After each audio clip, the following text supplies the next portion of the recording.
So we're starting with none other than our most popular resource, Fluent in 5.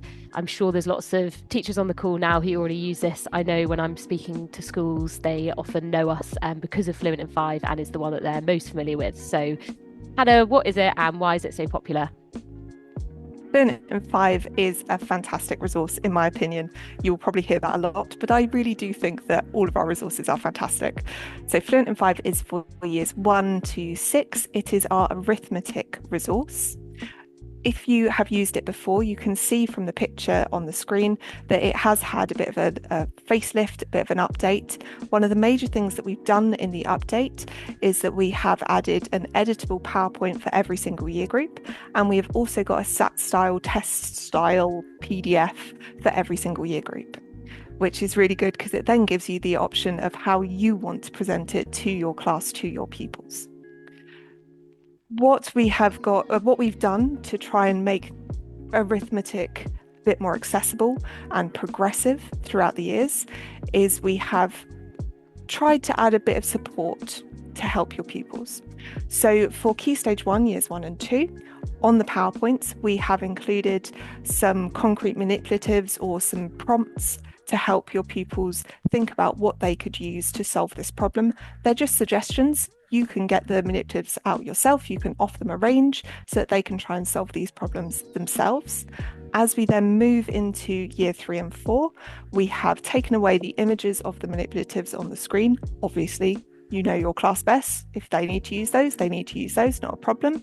But what we focused on instead is, should you be using a mental method or a written method? One of the things I really remember from teaching is you would teach a method and that'd suddenly be all that the children could remember to do. That'd be every time you did something, they'd use that method, regardless of if it was the most appropriate method for the question or not. So we've added those. You can decide if you want to include those or not, because we do have a slide that doesn't have them on. So again, up to you how you present that. And then as we move into year 5 and 6, we remove that so that the pupil has to choose between a mental or a written method, the most appropriate method that they think should be used. But as a prompt on the slide with the answers, we have included that little symbol of a mental or written method, just so you can have a discussion about which method did you use? Was it mental? Was it a written method? How is your method different to someone else's? So you can really start a conversation if you want to. Yeah, we've got those symbols on our intervention slides as well. Just a nice sort of prompt to make the people think about, should I be using the written method or the mental method here? And it's nice if you've got pupils who are on the interventions and whose teachers are also making use of Fluent in 5, whether it's a starter or whether it's in the maths lesson, because then they get really familiar with that symbol and they know what it means and builds into their sort of routine when they're thinking about maths.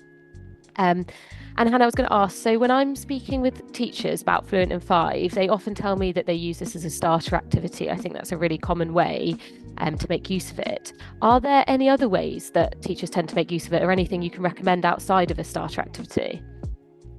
Again, as I said, you are the expert in your classes, so you will know how you think your pupils will access this best.